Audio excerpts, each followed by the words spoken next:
The universe is built on a lie. We call it the false vacuum.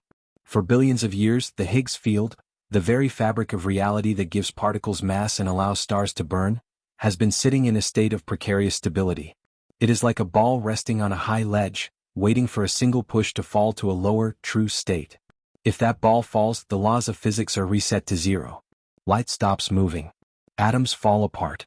The universe simply ceases to exist, replaced by a bubble of nothing that expands at the speed of light, deleting everything in its path. We always thought this was a theoretical end, a cosmic accident that might happen in 1 trillion years. We never expected a race of nihilists to try and give the ball a push. They were the void architects, a species from the dark spaces between galaxies who believed that our universe was a flawed draft that needed to be erased. They built the reset engines, massive rotating rings of anti-logic designed to trigger a vacuum decay and fix the cosmos by ending it. They thought that because the decay moves at the speed of light, it would be impossible to stop. They assumed that once the bubble started expanding, no force in the 3 dimensions could survive the touch of true vacuum. They believed that by attacking the very math of existence, they had found the ultimate weapon against the human infestation. They were catastrophically wrong. They forgot that humanity doesn't just live in the universe, we have become its architects. They forgot that if you try to tear a hole in the blanket of reality, we will bring the needle and the thread. We didn't just learn to study the Higgs field, we learned to anchor it. We created the stability constant protocol. And we birthed the 12th reality guard, the Stasis-Shields. We don't use conventional weapons in the void. A missile cannot fly into a place where the laws of momentum have been deleted. Instead, we use anchor rigs, 12-ton mechanical exoskeletons forged from stabilized matter, material that has been mathematically locked into our current state of reality. We don't carry guns, we carry absolute reality anchors.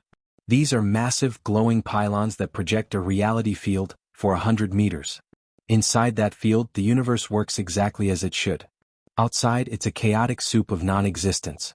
We are the only soldiers in the galaxy who fight while the ground beneath our feet is literally vanishing. We are the Stasis-Shields, and we are about to stitch the universe back together. I am Major Silas Steady Vane. My rig is currently burning through its 4th core of stabilized plutonium just to keep my left leg from turning into a cloud of theoretical math. And I am about to shut down the reset button. The insertion was a drop into the mouth of hell. We were deployed into the Boötes void, a region of space so empty that the reset engine was already halfway through its first cycle. As we exited the carrier ship, I saw it, the bubble. It wasn't a wall of fire or a black hole. It was a sphere of nothing. Where the bubble touched the stars, they didn't explode, they just weren't there anymore. 1 second, there was a nebula of purple gas. The next, there was a hole in the sky that looked like a glitch in a computer program. Stability fields to maximum. Do not, I repeat, do not let your field overlap drop below 10%. I roared over the neural link. The sound of my own voice was distorted, echoing through the vibrating fabric of space. Shield 2, Sarah. My sensors are losing the definition of distance. The math is failing, Silas.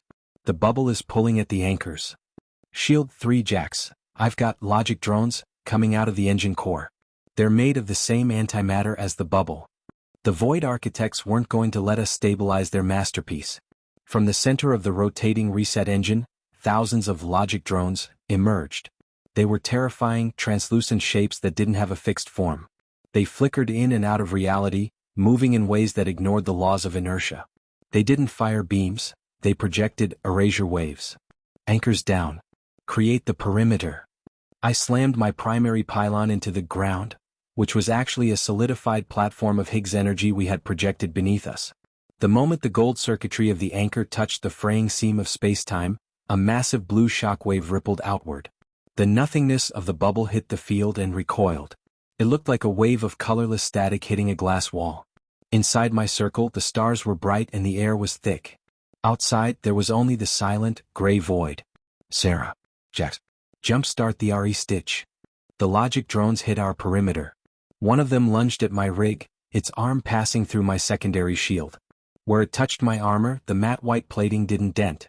It became translucent, the atoms losing their instruction to be solid. Not on my watch. I swung my resonance maul, a weapon that emits a high-frequency reality tone. When the maul hit the drone, the alien didn't break, it was forced into a solid state. Its flickering form became a single heavy block of obsidian-like matter, and because it was now subject to the laws of gravity, it plummeted into the void and shattered. The engine is reaching the secondary phase. The bubble is going to expand. The reset engine's rings were spinning so fast they were creating a gravitational roar. The center of the engine was glowing with a terrifying, colorless light. The Void Architects were preparing to pulse the vacuum, pushing the decay across the entire sector in a single nanosecond. We're not late. We're right on time. I engaged the overdrive on my anchor rig. The gold lines on my suit began to glow with a blinding white light. I wasn't just holding the anchor anymore, I was becoming a part of it. I grabbed the secondary anchor from my back and sprinted toward the heart of the engine. Every step was a battle against non-existence. The closer I got to the reset engine, the more the universe tried to delete me. My HUD was flashing existence error. My left arm began to trail after images, as if time was stuttering. I could see the Void Architects, spindly, multidimensional horrors, standing on the rings, watching me with a confusion that felt like fear. They couldn't understand why a three-dimensional creature was still solid in the center of their reset. Sarah. Jax. Link the pylons. Give me the absolute constant. The two commandos slammed their anchors into the core supports. A triangle of blue energy formed, creating a pocket of absolute reality that encompassed the entire reset engine. Inside this triangle, the laws of the universe were so heavy that the anti-logic of the engine began to buckle. The translucent rings started to crack, unable to rotate against the force stability of our field. I reached the primary control node, a sphere of pure antimatter. I didn't try to hack it. I didn't try to turn it off. I took my final absolute reality anchor and jammed it directly into the center of the node. Karagoam. The sound was the universe snapping back into place. The antimatter node didn't explode with fire, it imploded with logic. The colorless light was sucked into the anchor, neutralized by the sheer, stubborn realness of the human device. The bubble of nothing didn't just stop expanding, it collapsed inward, the true vacuum being overwritten by the false vacuum we know and love. The stars that had been deleted didn't come back. That part of the universe was gone forever, but the edge of the decay was sealed. We had stitched the wound. The reset engine shattered into millions of fragments, the Void Architects disappearing into the vacuum they had tried to create. Their nihilism was silenced by the industrial-grade reality of a species that refuses to be erased. I stood in the center of the debris, my rig hissing as the stabilization cores cooled. The existence error on my HUD vanished. My arm was solid again. The Boötes void was still dark and it was still empty, but it was real. The stars on the horizon were no longer flickering. They were burning with the steady, predictable fire of a universe that had been saved from its own potential. Sarah. Jax. Status. I rasped, the silence of the void feeling like a victory. I'm here, Silas. My anchors are spent, but I'm still three-dimensional. The math is holding. Still standing. The bubble is gone. We've anchored the sector. Reality is reality again. I looked at the gold circuitry on my gauntlet. It was scarred and burnt, but it was there. We had looked into the face of non-existence and we had told it, no. We had taken the most fundamental threat in the cosmos and treated it like a broken pipe in a basement.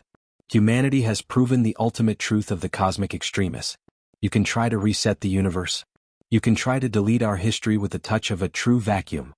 You can tell us that our existence is a flaw in the math of the void. But we are the species that knows how to hold our ground. We are the Stasis-Shields. And as long as we have an anchor, the universe isn't going anywhere. The engine is shattered. The bubble is sealed. Reality is anchored. The mission is over.